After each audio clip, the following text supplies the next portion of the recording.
Welcome, everyone. Want you to know you're in the right place to join Operation Parent and Mike Eden this afternoon. So we're so thankful that you've chosen to spend your afternoon with us. In 24 hours, you're going to get a recording of this webinar, the certificate of attendance, as well as the link to the survey.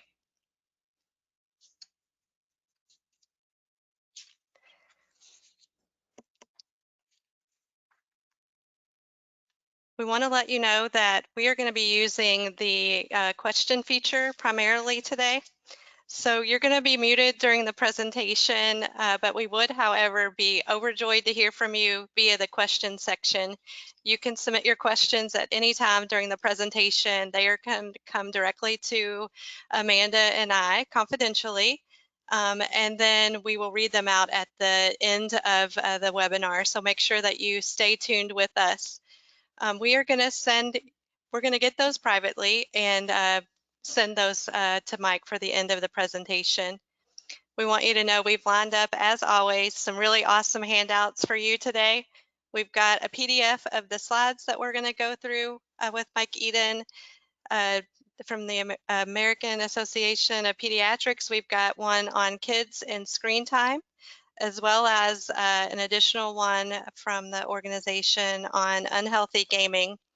We've also, Amanda on our team has also created one from Operation Parent that's a great handout that you could put up on your fridge this summer and have a bunch of ideas for screen time, screen-free activities that you could do with your kiddos this summer, and it would be a great way for them to select an activity that they might like to do. So we're hoping that that will be a great gift for you this summer. So I did mention to you that you were going to send you that recording in 24 hours. I do want to remind you to make sure that you double check the email that you registered with. I know many of us have multiple emails, so just make sure as you're looking for that recording to come through that you're looking at the email that you put in with your registration, and that will come your way. We're also going to send you a short survey directly at the close of this webinar, and I need to tell you that our audience, you all are so great about giving us feedback about the webinar program. You truly are helping us develop it along the way with your kind words, as well as where you'd like to see the program go next. So continue to be generous with your time and your feedback there, and I promise you that we will utilize it. So just so you know a little bit more about Operation Parent as we're getting started here, we are a nonprofit, and it's our mission to love and support parents by providing real-world information, connection, and most importantly, hope. So I hope that you'll feel that as you're with us this afternoon today. We have an upcoming webinar next Wednesday, and you can use the QR code here to register for the webinar. That is with Dr. Adam Pletter out of Maryland.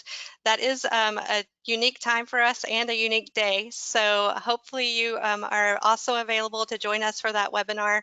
But I encourage you to register for that, and you will be able to receive the recording for that follow-up webinar as well, and get some practical strategies on just continuing to look at screen time in your families, and hopefully some good thoughts about how to reduce that screen time, and also just things that work for your family. All of our families are different, so I hope that these two webinars will give you some really great things to work with in your own homes. Now, it's my distinct pleasure to introduce you to Mike Eden. Fortunately, he is local here with us in Kentucky, and I've had the personal opportunity to meet him for one of his presentations that he did last year with Brick Hospital. And then also he was willing to go with us to Ohio and do a presentation for the Prevention First Drug-Free Coalition in the Ohio area. And so we've had the great pleasure of working with Mike Eden on several occasions, and we are so glad to know him and so thankful for all of his knowledge and his deep research that he's doing on screen addiction, and most importantly, what he's doing with his clients in private practice to help them with anything that's coming up that they might need to partner with someone on. So Mike, it's my pleasure to welcome you today to be our guest host for our webinar. Excellent. Thank you so much, Michelle, and very grateful to have an opportunity to work with Operation Parent again. Really, really appreciate how much fidelity you all have to your mission and bring in really important information and hope to parents. So You bet. It's very our much in pleasure. Can you tap on your camera one more time when you get a chance? And it's our Yes. pleasure. We're glad you're with us today. Thank you. There you go. Okay. You got it. Is that okay? Yeah. Great. All right. As Michelle mentioned, I'm in private practice, and I've specifically worked with a lot of families treating screen and internet addiction. And today I'm going to do my best to talk about screen compulsivity in terms of a spectrum. It's going to be heavier on the more extreme end of the spectrum and what really shows up like addiction and manifest in some more external consequences. But that's not to say that everything I talk about today won't apply to those of us who might be on the mild or more moderate end of compulsivity with screens. The reality is, because of modern technology, we're all in this to some degree. So my hope today is to empower everyone with some information they can take action on for themselves and their children. There will be time for questions at the end, and I'll give you a signal when it's a good time to start to submit those, so we can make the most of our Q&A time. So for today, I'm going to talk about some different forms of addictive behavior online. Specifically, I'm going to talk about pornography. I'm going to talk about gaming. I'm going to talk about social media, because those tend to be the areas that are a little heavier in terms of the kinds of screen use that can be more addictive. I'm going to talk about some of the developmental consequences of screen addiction, both for the social and emotional development of children, and I'm going to share some of the research that's out there about the impact on the developing brain. And at the end, I'm going to give a brief overview of what some treatment methods can look like. And I'm going to talk about prevention strategies. And Michelle mentioned everyone's going to get some handouts with really specific information about prevention strategies as well. So I like to start with just a little bit of data to create something in the way of a baseline for what we're talking about. So in terms of time spent using screens every day, in the US, kids 8 to 12 spend about 4 to 6 hours a day on screens. Teenagers 13 to 18 is more like 9 hours, and adults 18 and above average 10 plus hours on screens. Half of children in industrialized countries in the world have some kind of personal tablet or device, whether it's a phone or an iPad or something like that. The reason I like to include some information about the data that's out there about kind of average times is it gives us a little bit of a precedent for what are we looking at in terms of addiction. How this information is limited is that all screen time is not created equal. So screen time that involves a television, when that's the only device I'm interacting with, versus screen time that involves a gaming console and a phone and or an iPad that might be mixed in and around each other, is very different. And currently, because we don't have great diagnostic language to capture all forms of screen and internet addiction, the research that's being done isn't using universal language. So that I just want to mention that in some ways this data is helpful, and in others it's not very representative. The first thing I like to do in some of these talks is to try and differentiate some forms of screen use from others. And I'll start with passive screen use. So passive screen use is I'm watching or viewing some television content on a device that's probably at least 6 feet away from my body. And at the moment, that's the only device that I'm interacting with. And that content, whether it's a movie or a TV show, I'm really receiving passively, meaning that I'm not doing something to actively manipulate or change the experience. Interactive screen use is basically everything else. So that would include all personal devices like an iPad or a phone or a gaming console or a VR headset, where with my hands or my fingers or using a controller or tapping on a screen, I have the ability to increase the level of stimulation or have active control over how much stimulation I get from the device and the apps that I'm using. That's what we would call interactive screen use. That's a term that was originally created by a woman named Dr. Victoria Dunkley. She wrote a book called Reset Your Child's Brain, which I would highly recommend. I think a lot of her content is very parallel with some of the information that's in the Operation Parent Handbook and some of the other information in their webinars. But in that book, she talks about the impact of interactive screen use on the developing brain and specifically around sleep. What happens with this interactive screen use that we all have access to is there's a greater potential for an increase in activation in our nervous system, which means that there's an abundance of adrenaline and or cortisol that starts to get released that has me speed up internally and increase the level of activation where I get closer to a fight or flight state as opposed to a rest state. When that happens over a prolonged period of time, or it happens too much, or I have too much access, my body experiences an induced state of chronic stress. And especially for children with developing brains, that can have really negative consequences in terms of their brain development, their ability to regulate their mood, their ability to sleep, those sorts of things. So the rest of the talk, I'm mostly going to be referencing interactive screen use versus passive screen use.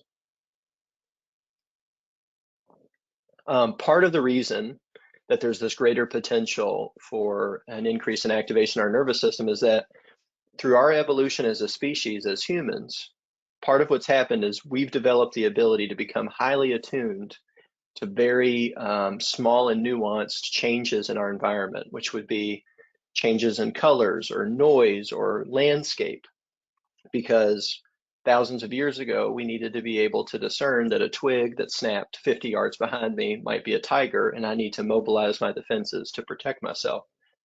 If we think about that in terms of a child sitting really close to a television on a gaming console playing a loud, vibrant, quick-paced action game, you can imagine the kind of sensory information that they're getting inundated with. And what that does for all of us, and to a greater degree children, is it overwhelms our nervous system, and therefore we have to pick up the activation to keep pace with the material. So all these different forms of interactive screen use, like gaming, YouTube, social media, pornography, can have this potential effect. And again, when that happens over a long period of time is when we're going to start to get consequences. Something else that happens is when we use any kind of device with an LED screen that emits blue light, that blue light penetrates our eyes and it suppresses melatonin production. Melatonin is the hormone that gets released that helps us to go into rest and get sleepy. So even if I'm tired and I'm using my phone or a tablet to scroll, to kind of numb out or veg out late at night, what's actually happening is my body's hormone system is getting hijacked by the light because it thinks it's supposed to be awake right now, because that's how it responds to that stimulus.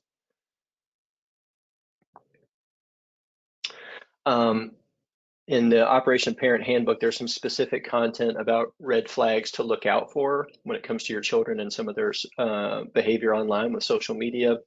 Highly suggest you check that material out. This changes rapidly in terms of the apps that are available and how these areas of potential harm or danger can happen for kids. I think Operation Parent does a great job staying really current on that stuff, so I highly recommend you all check out the handbook. I mentioned diagnosis, so I'll give you all just a picture of where we're at in terms of the mental health treatment system with screen and internet addiction issues. Internet gaming disorder is a diagnosis that got included in what's called the ICD-11. And what that means is that there's a good chance that the next version of the Diagnostic and Statistical Manual that comes out, which is the literature that's used to provide diagnoses for mental health practitioners, there's a good chance that this diagnosis will be in the next iteration of the DSM. And what they're looking at are these particular symptoms that are listed up on the screen. A person has to meet 5 of these within a 12-month period to meet criteria for internet gaming disorder. So as you look at these, preoccupation, withdrawal, tolerance, continuation despite consequences, negative impact on school, work, and social life. If you're familiar at all with alcohol use disorder or pathological gambling, you'll notice that these are the exact same criteria that we're using to define other addictions, which is accurate. Screen and internet addictions are a process addiction. So they mirror other process addictions like sex and gambling, shopping, etc. A little bit of insight into some of these when it comes to screen and internet use. The preoccupation is the overwhelming thinking about it, that my thought life is dominated by the idea of when I'm going to get more access or what I'm going to do when I get back on screens. That's going to be the most pronounced in any kind of situation where my access is limited. So if I'm used to sort of unfettered access to my devices, and then there's a limit set where I only get 3 or 4 hours, that's when you're going to notice the preoccupation of when can I get more time, or can I get more time now? I'm missing out on this, etc. That's how the preoccupation is going to show up. If there's no limit set, you're unlikely to see it that visibly. Withdrawal oftentimes looks a little closer to what withdrawal from amphetamines might look like. So I see this often with young people when they're having to go to school or work in the morning. They may have binged and been up late at night on their devices, and in the morning they're sort of flat and dull and listless and experience a lot of difficulty getting motivated or inspired to participate in other activities that are non-screen related. That's an example of what withdrawal can look like.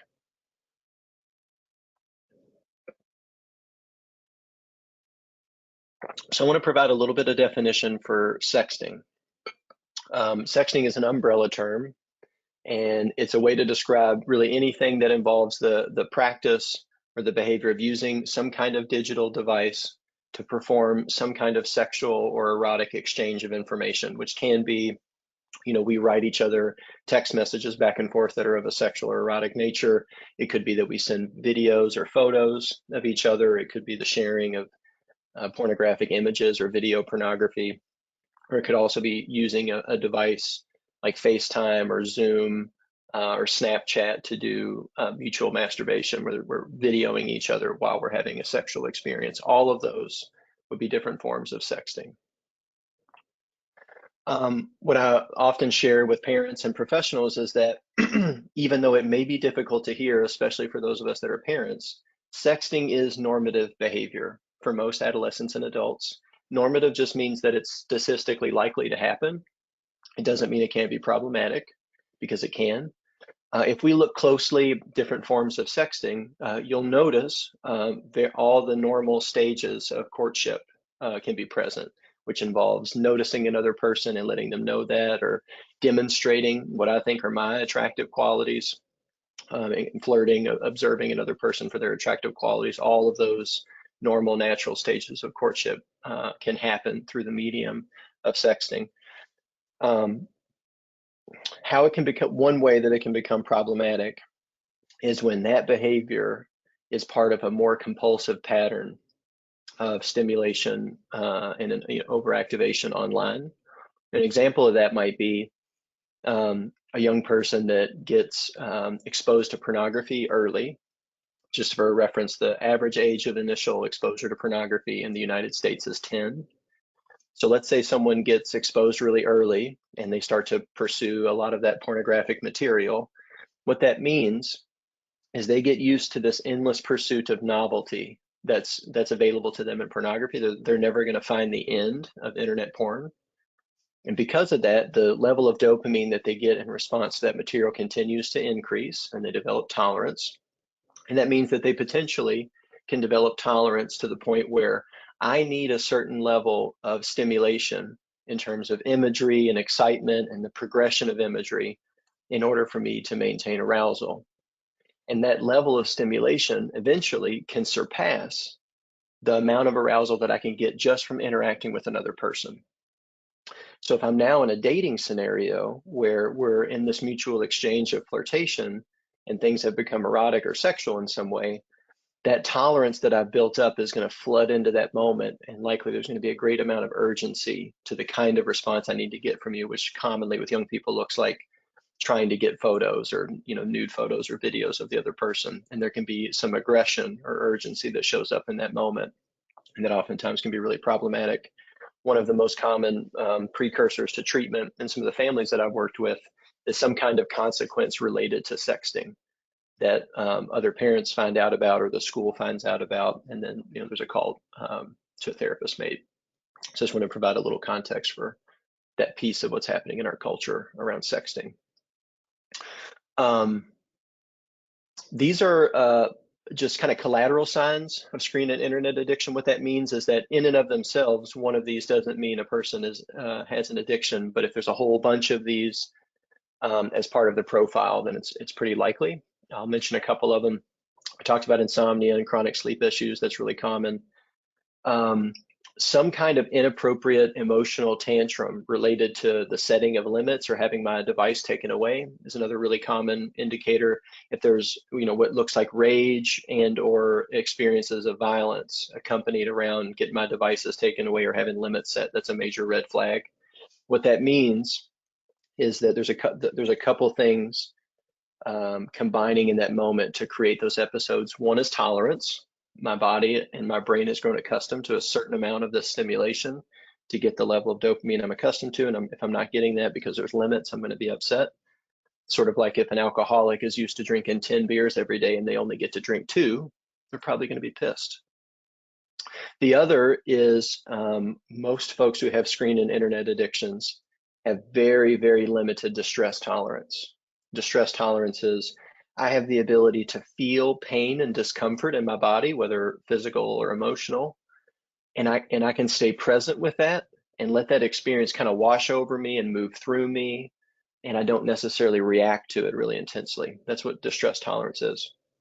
Most folks who have addictions like this really have a razor thin amount of distress tolerance. So any situation where I'm uncomfortable or anxious or there's conflict, my ability to regulate that experience is so limited that I'm likely to have some kind of an outburst or tantrum or shutting down in response to that. An example I often give is that one of the early mistakes I made in treating folks with screen and internet addictions was the misuse of mindfulness. So I was working with a 14-year-old girl, and she had a pretty significant screen and internet addiction.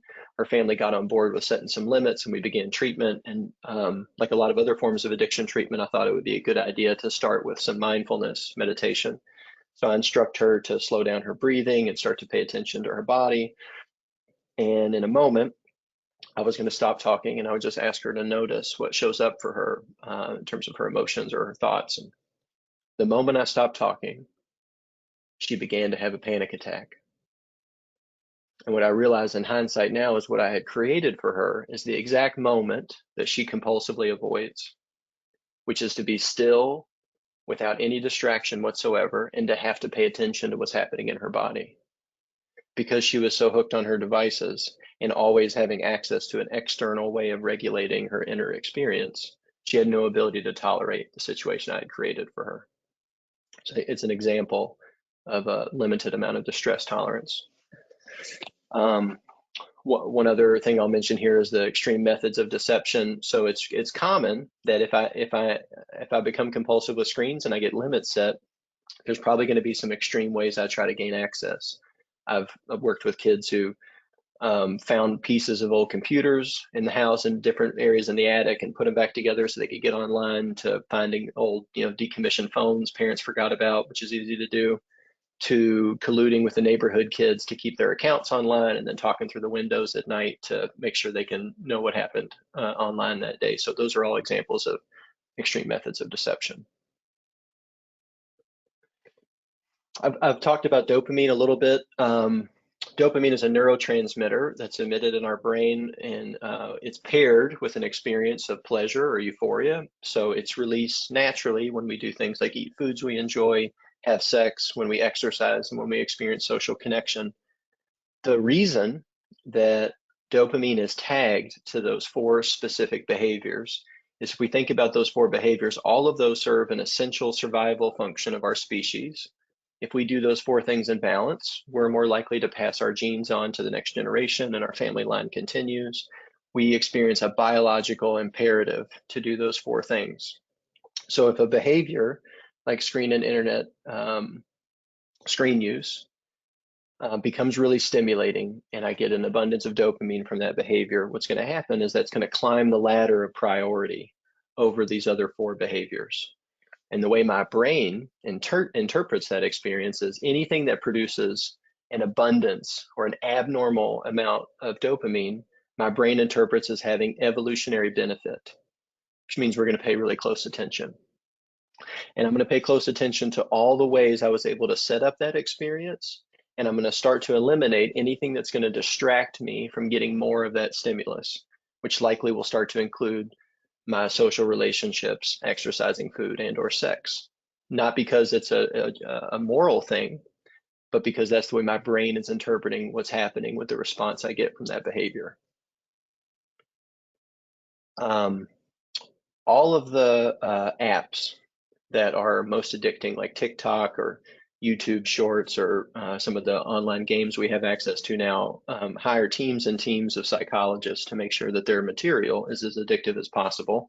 There's even some legislation that's being worked out in the court system because of that.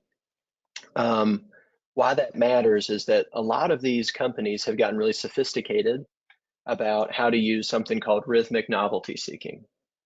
Rhythmic novelty seeking is scrolling.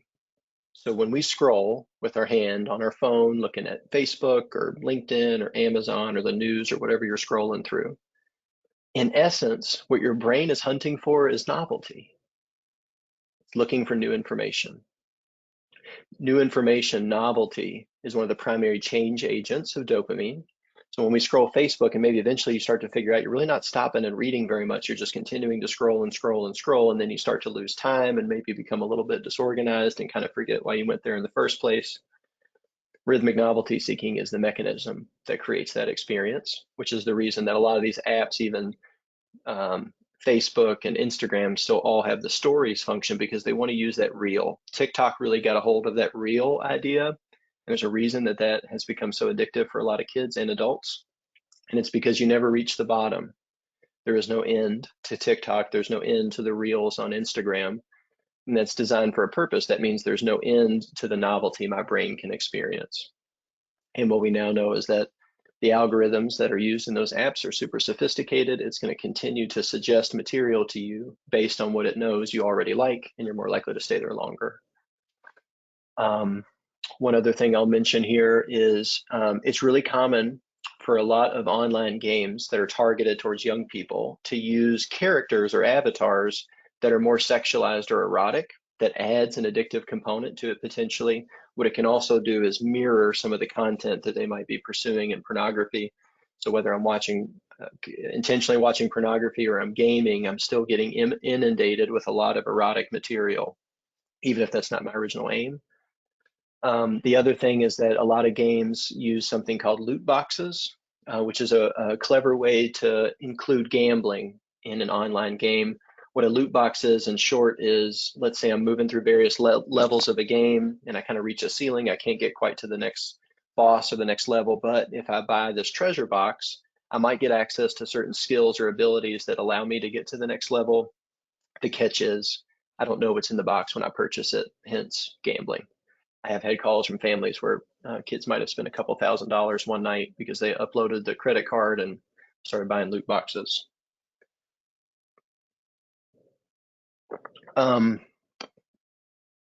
Another reason why various forms of screen and internet use can become so addictive is because of the high potential they have to regulate our mood in a variety of ways. I've already talked a lot about arousal.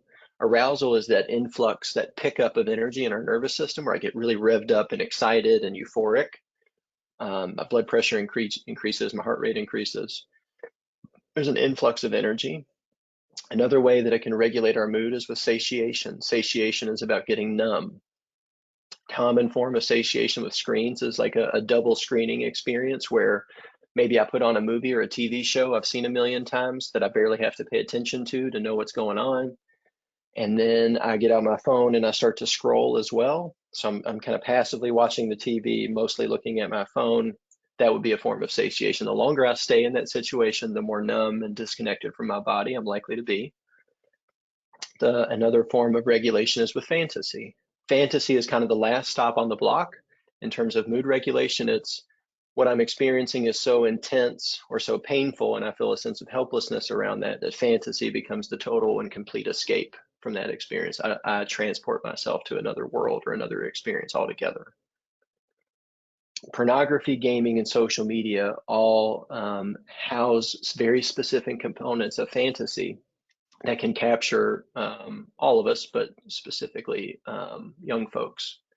One example of that is the archetypal image of the hero. So the hero's journey, talked about a lot by writers like Joseph Campbell, is a way to understand this arc of the hero. The hero faces challenges, and the hero has mentors, and the hero develops these abilities where they become powerful and have influence in the world. Star Wars, all the Adam Sandler movies, they all use this theme of the hero's journey. A lot of internet games use that same theme. That's part of what can make them so compelling. They tap into these deep archetypal yearnings that all of us have. Part of that is to be powerful, to experience myself as powerful in the world and having influence over my environment. And if I'm in a situation in my life where that's not going so well for me, I don't feel like I really am developing competency or skills that really matter, and maybe things aren't going so well for me in school or with how I'm bonding with my peers, I'm going to be really susceptible to looking for an opportunity to experience that part of me that can be really powerful. And oftentimes games, social media, and or pornography can provide that. With porn, there's the opportunity to fulfill and mirror any kind of sexual imagery that I'm interested in, and or place myself in any kind of fantasy situation that I might be interested in, which is very different than trying to be sexual or have relationships with other people. I don't have nearly as much control, and I can't generate as much euphoria as quickly. Porn is really powerful at creating opportunities to do that. There's a great quote that I have at the bottom: people go online for what they get to do, and they stay for who they get to be. At this point, I've forgotten who I stole that from, so feel free to steal it from me and use it and say that you came up with it. But I do think it captures really well the essence of what's happening, is that what keeps me oftentimes stuck or more compulsively attached is not only the stimulation I get from it, but it's the meaning attached to it. How is this behavior online meaningful for me? How is it representing potentially some gap in my development that's been unfulfilled, that has now gotten kind of captured in this void of the internet?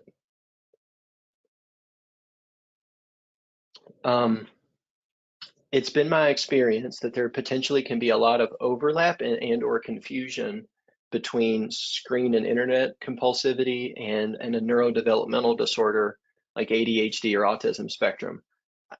I'm very intentional about using that term neurodevelopmental, because what it implies with those diagnoses is that's something that we're born with. It's not something that develops later on situationally.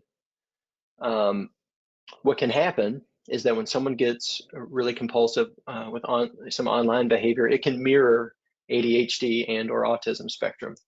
Some of the ways that it can mirror is that it very significantly is going to impair executive functioning. If I'm hooked online, I'm not going to be able to concentrate on one thing at a time. I'm not going to be able to tolerate the stress in my body very well.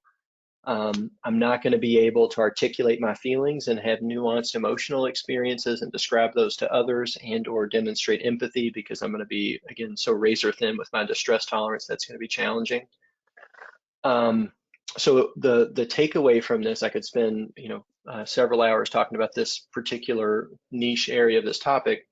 The takeaway I hope you all will pay attention to from this presentation is that if there is a young person in your life or someone you're working with who is showing some of the symptoms of what looks like ADHD or some of the things that I've talked about today, and you take them to get evaluated for ADHD, it's imperative that the practitioner you're working with has the full history of their access to screens and what kinds of screen use they engage in, the apps they use, how long that's been going on, that sort of thing. Because if they don't have that information, there's no way they can factor that into the diagnosis, and there's no way they can confirm to you what's producing the symptoms. Oftentimes, what's the best course of action is to at least have a brief period of abstinence where we can cool down the impact of the screen use and then see what's producing the symptoms. All that said, of course, people can have ADHD, autism spectrum, and be addicted to screens. All of that is totally possible. And there's a lot of overlap potentially that can get missed just because it's not super normalized in the mental health treatment system to screen for this sort of thing. For folks who are on the autism spectrum and have a screen addiction, it's imperative that a really good assessment of their sensory diet is done before you do anything in the way of an abstinence period with screens, because what can happen is they may be engaging in a cycle behavior and they're stimming with texting or watching videos or looking at social media, et cetera. And there has to be some alternatives to stim set up in place so they're not left in an overwhelming situation without any good tools.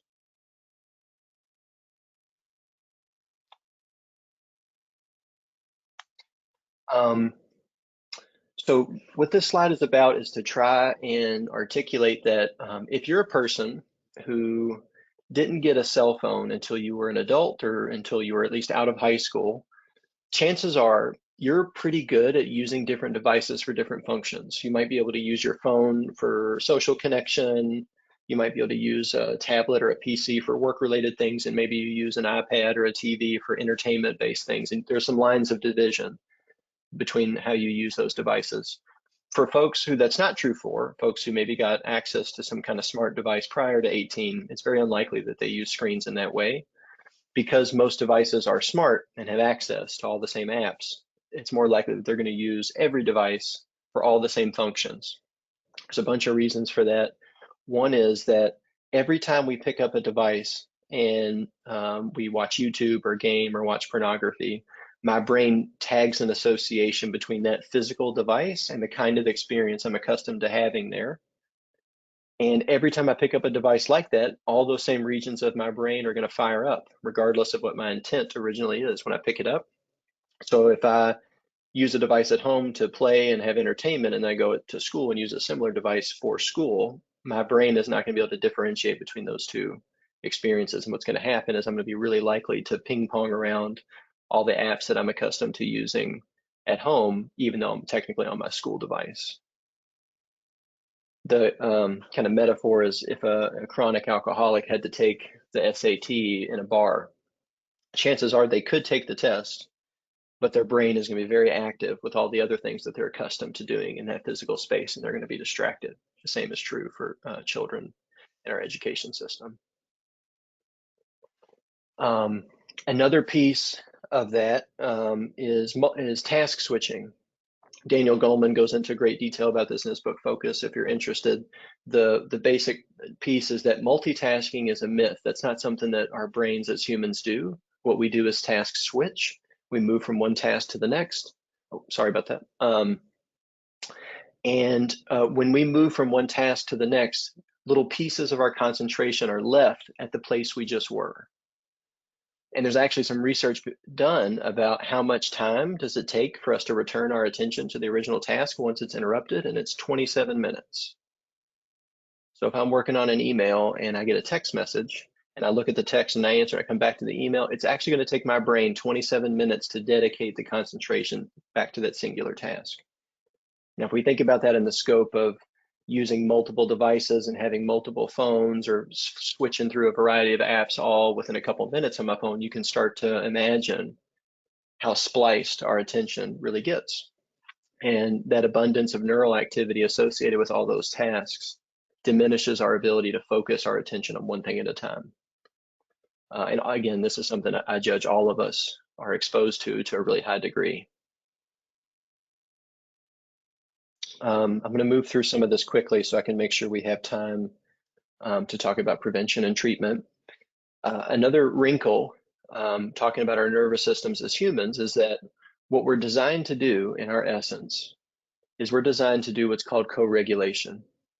Co-regulation means I fall and scrape my knees, or I go to school and I have a bad experience trying to connect to other people and I feel shame. What my body and my nervous system is designed to do is it's designed to turn and find a larger, more stable nervous system to borrow stability from long enough to smooth that experience out. We're not designed to regulate ourselves and smooth that out ourselves. And let's say that happens consistently over time. Every time I get upset, I'm growing up, I get upset, I get anxious, I get angry. I can count on these bigger people with their stable nervous systems to soothe me and be available to me to help regulate what's happening in my body.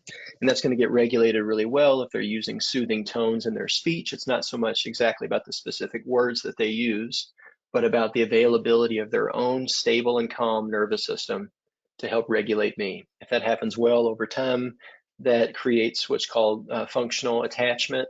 Attunement is another word that you'll hear in reference to that.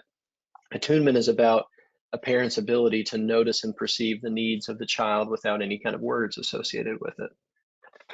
And what we're finding in a lot of the research is that if there's an influx of compulsivity with screens, whether on the part of the parent or the child or both, there's going to be a rupture to that attunement. We're not going to be as perceptive to each other's needs and the nuances of that.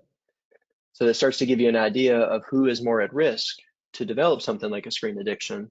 And like all other addictions, it's those of us who don't have access to a well-regulated caregiver or team of caregivers.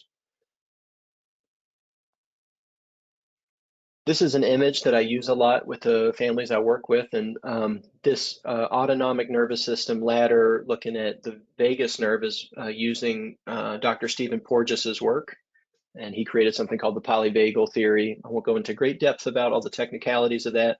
What I will offer is this is a way to understand what's happening in response to this abundance of access to screens that we get access to.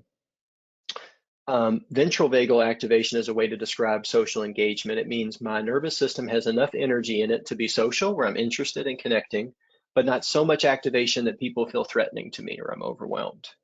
If I get maybe I game for 2 hours or watch a really stimulating series of YouTube shorts, I'm probably going to move down a step into sympathetic activation, where I'm going to be more agitated and frantic in my body because my nervous system is overactive.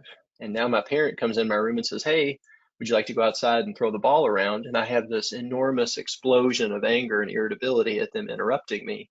It's because I'm in sympathetic activation. My body's in fight or flight. I'm not in a state. My nervous system is telling me I'm not safe. I'm looking for a threat right now. And you happen to be that threat, and you're also getting in the way of this very stimulating, euphoric experience I'm having. So that's a way to explain some of these interactions to parents, because they feel like they're talking to some kid that's not theirs all of a sudden. Dorsal vagal activation is a different way of talking about shutdown or being collapsed, and that's more what withdrawal from screen and internet addiction is going to look like.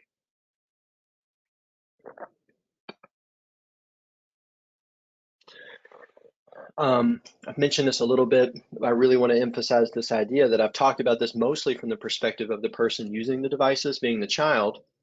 That's of course not to say that the influence of the parent's relationship with their devices isn't having a meaningful effect, because it absolutely is. If I, as the parent, am overstimulated and inundated with imagery from my screens, I'm going to be a little over aroused in my nervous system, less available for connection. And now my child is upset and anxious, and my nervous system isn't available to help regulate them. So you can see pretty quickly how that might manifest in some problems. What I suggest to parents is nobody is perfect. What the attachment research suggests is that good enough parenting that mitigates really negative, impactful forms of abuse or emotional damage from parenting is that we have to be available 33% of the time. We're consistently available 33% of the time. So it's not perfect, but the idea is that I'm going to need to take breaks and regulate me to come back and be available to my child, which is totally normal and human. It's not reasonable that everyone's going to be able to respond perfectly to the moment every time. There's a lot of research that's been done about the impact of parental modeling of screen use. Specifically, one that shows up a lot in the research is if there's screen use modeled by the parents at meal times, it increases the likelihood that preschoolers will pursue screen time as well. Let me go through some of these examples quickly. These are examples of ways that a functional attachment can get interrupted, and then how screen use can potentially be a way to compensate for that. These are all real examples I've heard from clients. Mom and dad are arguing for several hours. No one comes to talk to me about how I'm feeling. I get so anxious I become nauseous and watch 3 hours of TikTok reels with the TV on in the background so that I can fall asleep. So what you can see is that the child is out of a dysregulated state in their nervous system. They don't have the access to the caregiver to help regulate that, so they have to pursue some kind of digital means to smooth that out. And in comes the device. There's some really great research that's been done about the impact on the developing brain for those folks who get access to screens too early. One thing that's being noticed is in young people that had an abundance of access too early, they notice some negative alterations in Broca's area of the brain. Broca's area is responsible for speech, and it's responsible for the regulation of our breathing when we speak. And part of what we're seeing there is that they notice that those kids had a much more difficult time articulating their feelings, putting words to their feelings. The clinical term for that would be alexithymia. It's a little more common to see that in men than women. But what they're noticing is it's not so much an impact of not being taught about feelings as it is my brain is being compromised by the access to some of the online material that I'm getting. All right. So I'm going to shift gears and I'm going to start to talk a little bit about treatment. And I'm going to talk about this in kind of an overview. We're not going to get super detailed about more sophisticated treatment methods, but I'll do my best to give you all a kind of a clinical picture. What we're looking for in the treatment of this disorder is very similar to what we're looking for in the treatment of other process addictions. The first thing we got to do is we got to try and reset the physiology and the brain of the person. We got to get their brain out of a compulsive state and into a healing one. That has to happen before anything meaningful therapy-wise is really going to take hold, because their nervous system and their brain isn't yet in a space to receive it, which is part of the reason why if somebody's really active in an addiction, if you try to reason with them about it, you're not going to get anywhere because their brain's in a compulsive state. We want to build in what's called prosocial affect regulation, which is a fancy way of saying we want to bring in some more social forms of taking care of myself that are non-screen related. And we want to start to look at how some of those developmental milestones maybe have gotten missed. And we're going to look at the family as a unit to see if there's any particular dysfunction or unmet needs that this addictive behavior has been kind of masking. Something I really want to emphasize as part of this is it's best from a treatment perspective to look at the whole family and take more of a family systems approach to treatment. The family systems model in looking at something like an addiction is that the function that the addict, the person addicted to screen, serves is they symptomize the family's dysfunction as a cry for help. And what happens in the families, we all get to have this one person we point to and say, you're the problem. And it serves the function of kind of holding the family's shame. What works better is if we treat this as a family experiment, as something we're all going to look at and we're all going to participate in, and it decreases the amount of shame that the individual with the addiction might have, which is going to benefit them greatly.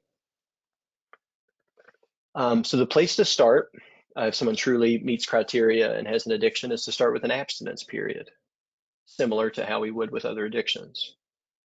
That doesn't mean that the goal is to be abstinent forever. It's not a reasonable outcome to think that somebody is going to be free from all forms of screen use forever. It's not reasonable in our modern society, but there does need to be a break so that their brain and physiology can reset. Abstinence is total abstinence. No phone, no TV, no games, iPad, etc. This can be really challenging to do for families. It takes a lot of planning and safety planning. It can't always be done safely at home, depending on who's available and what kind of arrangement we can create. So it's definitely best, especially if things have gotten really intense and severe in terms of some of the mental health consequences, it's best to consult with a professional to set up an abstinence period. The timing of how long should an abstinence period be is not an exact science. There's a spectrum I'll offer you. I mentioned Dr. Victoria Dunkley. In her book, she recommends a 3-week period of abstinence. That works pretty good for elementary and most middle school age kids, in my experience. There's another woman I'll mention named Dr. Hillary Cash. She started a program called Restart Life, which currently is the only residential treatment facility for screen and internet addiction in the United States. It's located in Washington State. She uses a, excuse me, a 90-day model of abstinence, and she's working with more severe cases and typically older teenagers or young adults. I have found that to be a pretty accurate reference as well. The piece is, what we're looking for is we're looking to, during that abstinence period, is we're looking to reset the person's sleep schedule. We're looking to build in some more social forms of non-screen related activities that they can engage in. And we're looking to reconnect the family system in the most robust way that we can. It's super important, if this is involving a child, that the parents have tons of support, because the abstinence period is harder on them than it is the kid, because they're the ones having to shoulder the burden of accountability and deal with the distress of their child who doesn't have access in the ways that they're used to. It's really, really challenging.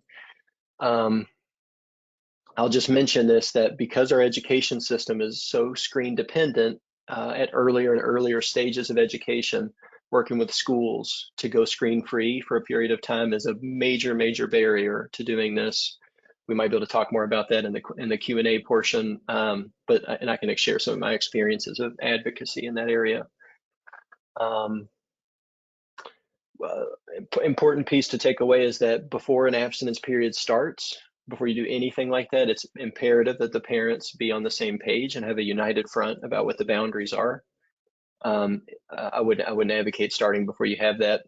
Many cases of the families I've worked with, the work always starts with the parents. And once we get on the same page about what we're going to do and taking this seriously and maintaining boundaries and supporting one another in that, there's really not much work to be done with the child, because they don't have the power in the situation the parents do. I'll talk a little bit about reintegration. I'm conscious that I'm at my time, and then I'll mention some of the prevention information, and then we'll roll into some questions. So reintegration is what it sounds like. That means we've successfully done an abstinence period, and now we're going to bring screens back in. Some examples of that is we're going to start really, really small, and it truly is a beta test. Like, we just have to see how the child responds, and if that major craving response still shows up, or if that's calmed down. An example would be, after an abstinence period, the child gets 30 minutes of phone time connecting with their friends using a dumb phone, meaning a phone that doesn't have internet access, and they can do that twice a week for 2 weeks. And we'll see how they're able to regulate that experience and balance. If that goes well, we'll build on it and get more access. What you're going to do is you're going to start with low stem things, like making phone calls and texting, or watching movies that's on a device far away from their body. Those are low stem forms of screen use. The things like gaming and social media access, that's going to come later. And for some children that get really addicted, that might not come back at all. But that's the stuff that's less likely to have benefit to their development and more entertainment based, and you'll prolong that. So these are the recommendations for how much access to give. And where I've gotten this information is I've kind of synthesized the two recommendations from the American Academy of Child and Adolescent Psychiatry and the American Academy of Pediatrics. I've also spun in just a little bit of my own clinical wisdom from families I've worked with. And these are the parameters and the guidelines based on the age of your children. If you're looking at this material, and you'll get this in a handout, you might look and say, wow, our family is way over the limit on that. That's okay. Now you have the new information and you can act on it. What I would suggest, if you're parenting folks who have more access than this, like your 6-year-old has 3 hours of access to a smartphone, it would be better to start with a brief period of abstinence to cool down their brain and reduce the amount of tolerance they have, and then to reset the boundary to what's more appropriate based on the recommendations. That's going to work a little better than if you just change it and reduce it, because their tolerance is built up. They're likely going to get more agitated. These are some suggestions for screen time specifically for teens. I want to reiterate what's in red there, that the concept of earning screen time, like if you do well in XYZ as a reward, you'll get more screen time, is a losing strategy, because it activates the addictive system. It puts a big juicy reward with lots of dopamine at the end of a thing that likely has benefit to me developmentally already, like doing well in school or taking care of my chores. It's better to just have, these are the limits with your screen use, and that's unchanging based on your good behavior.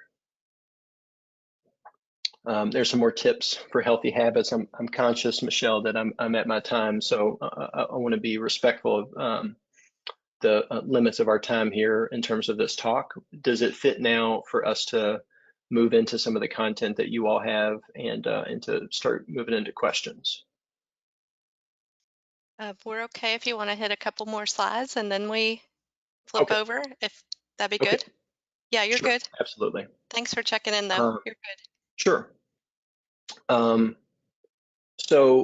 these are some examples of like what we might consider mindful technology use. Some really ones I found a lot of success with is using some kind of sensory deprivation around my screen use. So what that might look like is I know I have to get on my computer to do schoolwork for an hour, and it's probably going to be challenging for me to keep my focus dedicated on that for that long. After that, I'm gonna turn off all the lights in the room and lay on the floor for 10 minutes with my eyes closed. And what that's going to do is it's going to allow my brain and my physiology to cool down that abundance of information that's been taken in from the devices. It's good to kind of bookend screen time with things like that, or exercise or eating. I'm a big fan, especially with young kids, of using devices like a Gabb phone or a pinwheel that isn't smart, doesn't have internet access. I like the Gabb phone because it looks like a smartphone, but so kids don't get ostracized about having a flip phone, but it doesn't have the same capabilities. These are some suggestions specifically for parents. Really important is, not to let your children take their phones into their rooms at night, and to have, kind of a cutoff period where they turn their devices in, or have a separate bedroom for the phones and devices. Is to monitor and use filtering. A lot of filtering apps are good. None of them are perfect. I would highly recommend checking out some of the webinars from Operation Parent about how to set up some of the logistics around monitoring Wi-Fi and getting into your modem, and like looking at specific apps to use for filtering. They've got some great content there. And I encourage parents to use those. None of them are perfect, again, but they are good tools. It's also imperative that you tell your kids why you're doing it. Limits are always more well received when they have context. Doesn't mean they're going to like it, but it means they'll at least have context.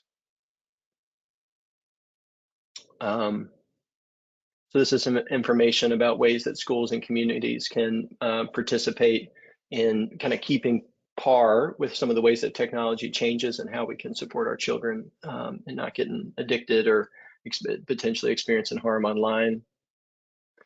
And this is a rundown of just some kind of key takeaways from the presentation today. One I didn't get as much time to talk about that I'll mention now is this piece in the blue. There was a meta-analysis that was done in 2019, and what they looked at was effective means of parenting methods to reduce addiction in children.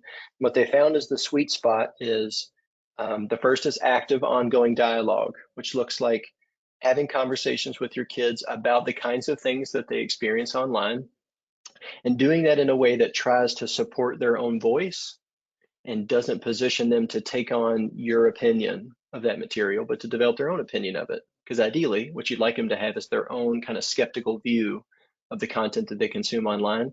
What works better is to talk about any and all the things that they might experience online, including pornography, so they have access to an adult to talk about some of their experiences there.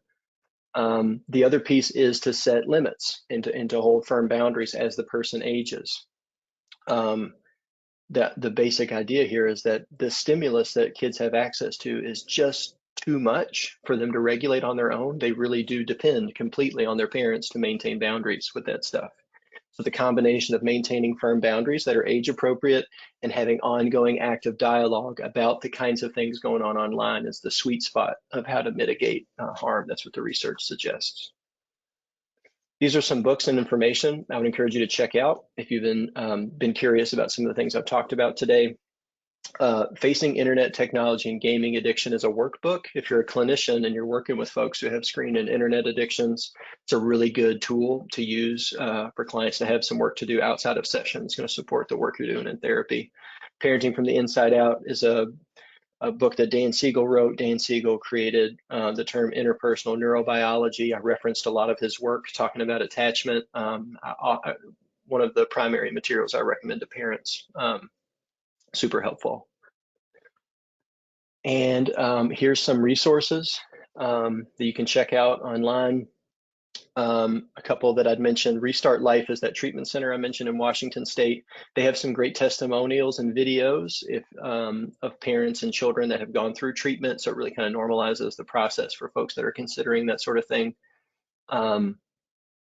These are examples of 12-step groups that are available for folks who have screen and internet addictions. The one I'm most familiar with is ITAA. They do have some good meetings out there and some solid recovery. Ironically, most of the meetings are done online.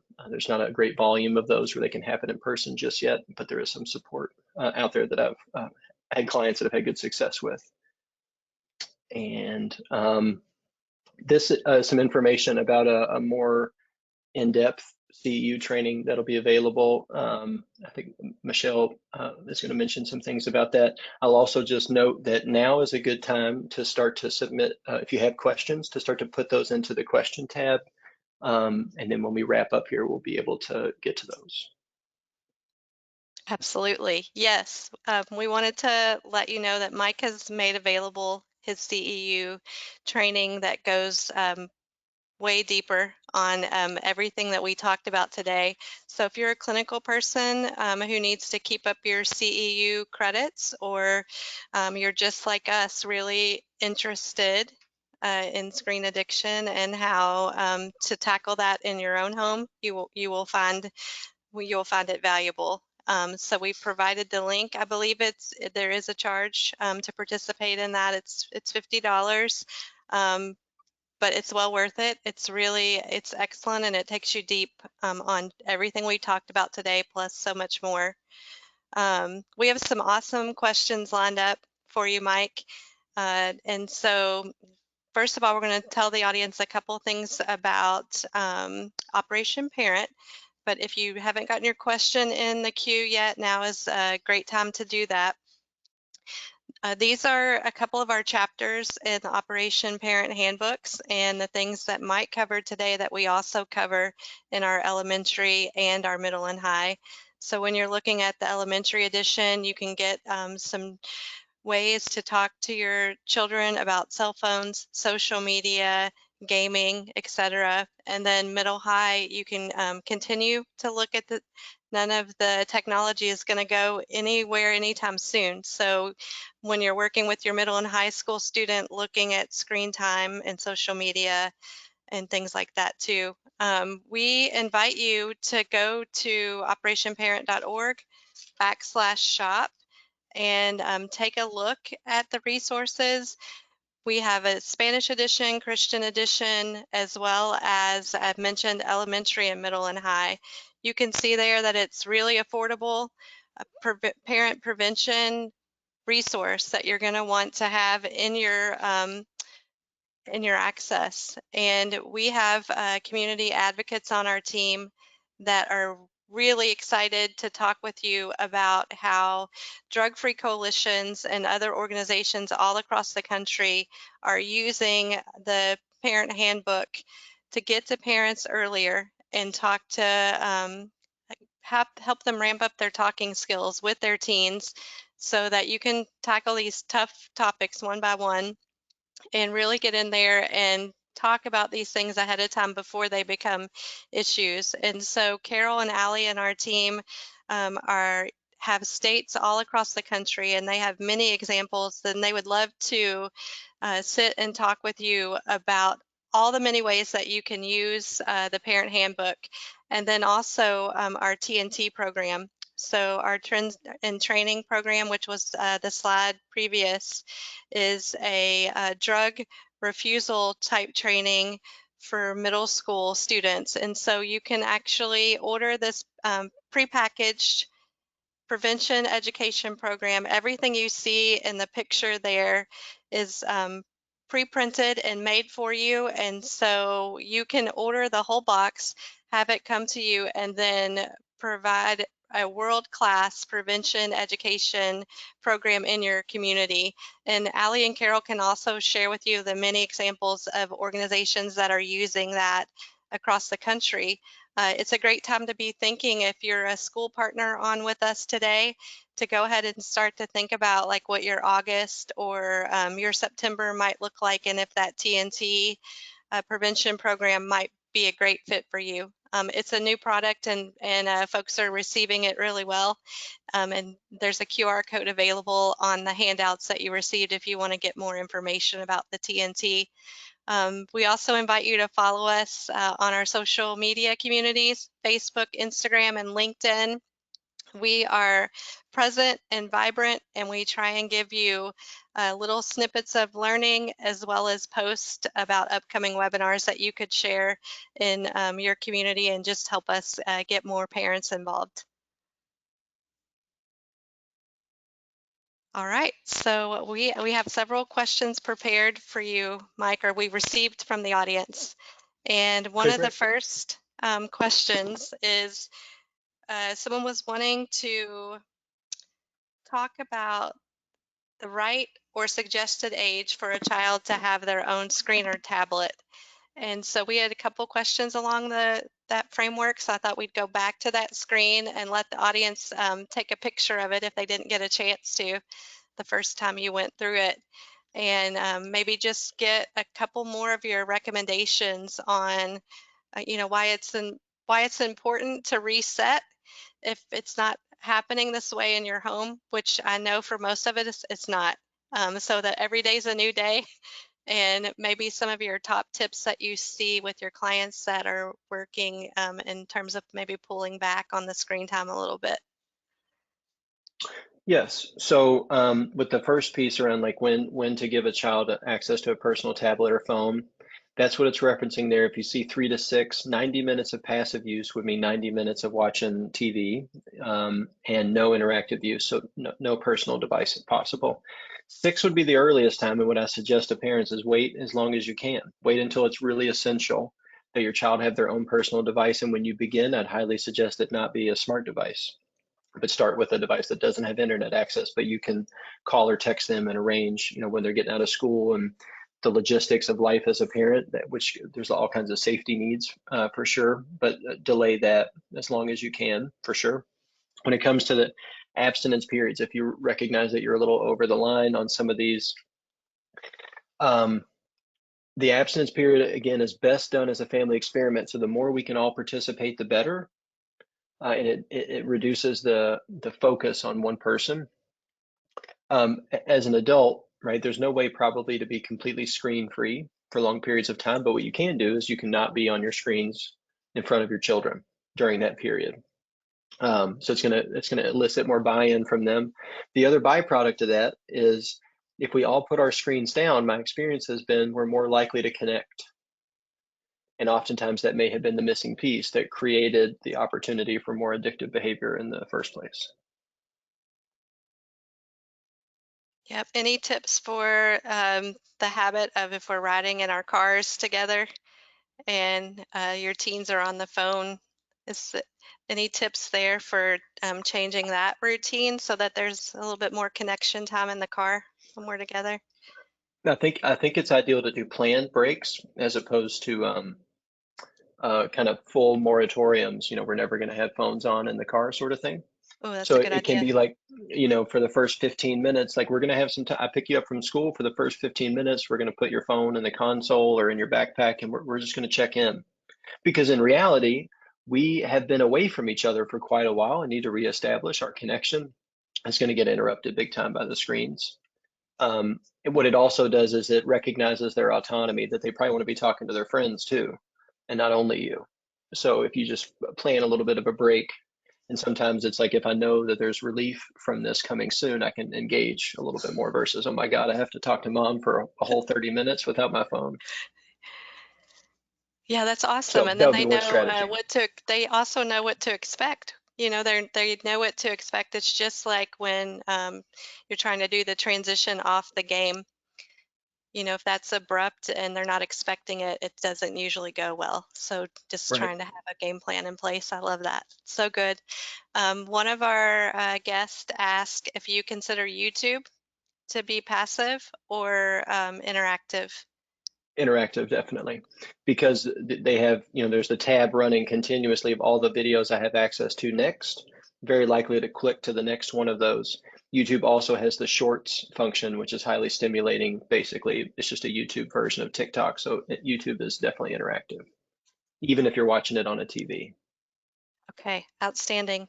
Someone else wanted us to reference the Resetting Our Children's Brain book. So we were planning to go back to the book slide and just let folks take a picture of that as well. Um,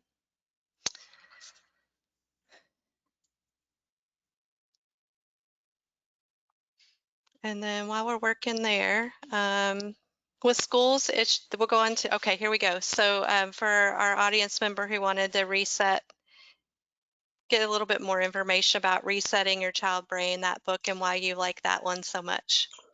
Sure. Yeah, what I really like about it is Dr. Dunkley presents a lot of very similar information that I presented today in very palatable, easy to understand terms. What she also does, she basically lays out a 4-week plan to address compulsive screen use. And what that's going to look like is she'll walk you through how to create a safety plan in preparation for an abstinence period. And she has lots of great lists and all kinds of things to consider and how to do a full screen sweep of your house. She's kind of got all the nooks and crannies of that sort of planning covered, which I really like and appreciate. And so it'll walk you through a 3-week period of abstinence followed by a week of reintegration. That week is going to take longer than that for sure, but she'll at least get you started. She also has some sample letters that you can use to send to your child's school, which I think is a great Awesome. resource. Yes. I've used some of her material, and if you're in that kind of a situation, what I find works best is if you can get a letter from a mental health practitioner like me, that's great. Not all schools are going to totally respect the credentials of a non-medical doctor. So you might also have to consult your PCP and see if they can get on board with supporting, advocating for a break from screens. But typically with schools, there could be the potential you need some advocacy on that front. Got it. Oh, that's great. Having all the those suggestions, at our fingertips so we can check them out and see what would be most helpful with our particular school. Um, One parent asked, so now that schools are so tech heavy, so that's one thing is like if you're trying to work with the teen who is addicted and to have an accommodation made there.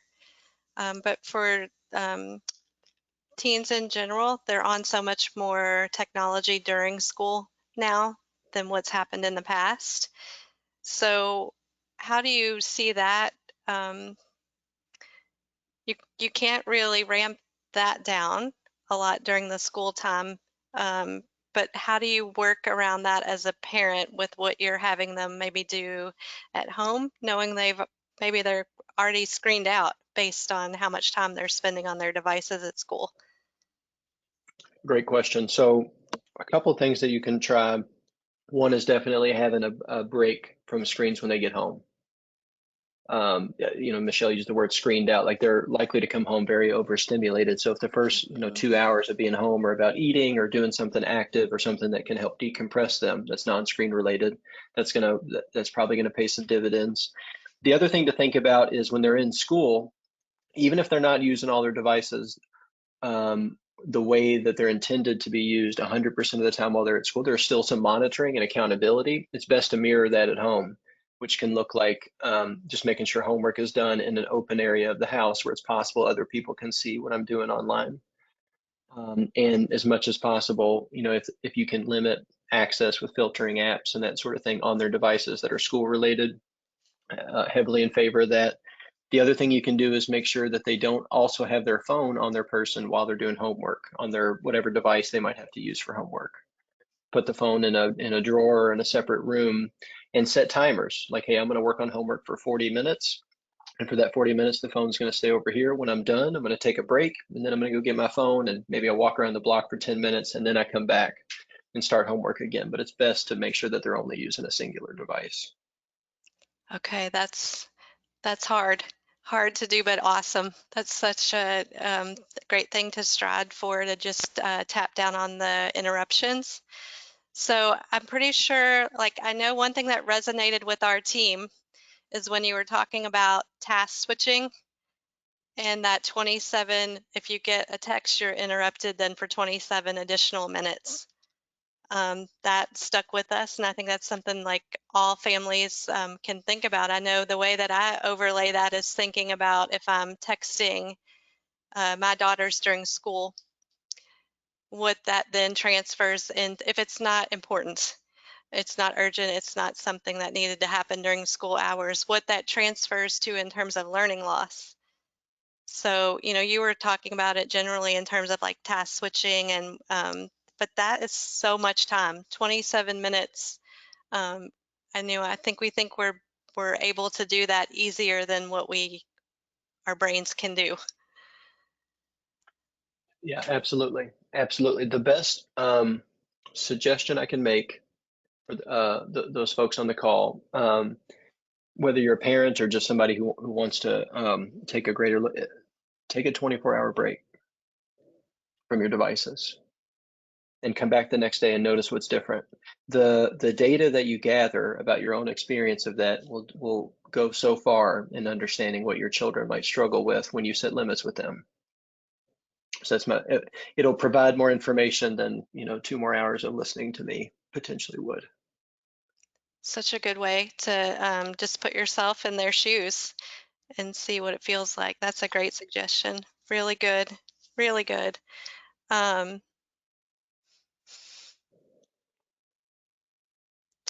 do you think, okay, so when a teen is participating in productive screen time, so this parent used an example of using the tablet to take class notes, or let's go out of school for a little bit and think about they're using it creatively to do graphic design or something like that. Do you consider that to be also, could that, does that count, I guess, in the screen time recommendations that you're,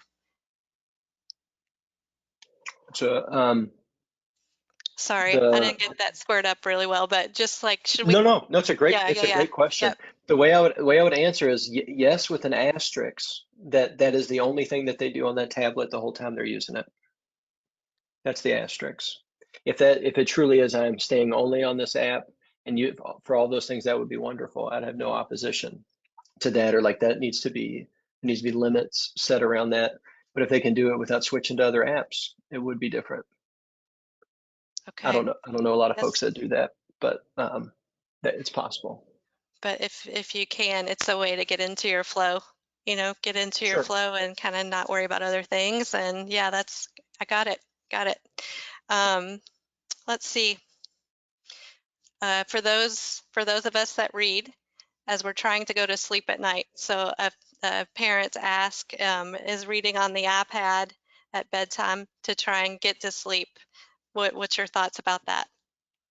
Yeah, if it's on an iPad, iPads do emit blue light. So yeah, it'd be better if it were a paper book. Reading off an iPad is going to be less stimulating than watching TV on an iPad or scrolling social media. For sure, it's not going to be as stimulating, but you are still going to get some of the blue light.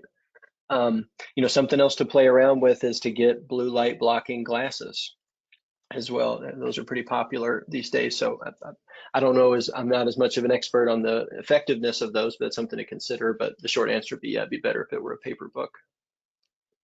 Well, we appreciate that recommendation and everything that you've given us to think about today, and just to improve the situation in our own homes. We cannot thank you enough for partnering, and we look forward to the next time that we can do this again. So I Absolutely. hope Yeah, my that my privilege to get to do this today. Thank you.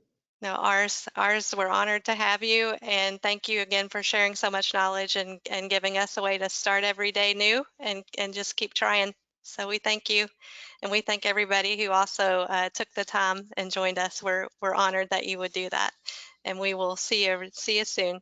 Thanks, everybody.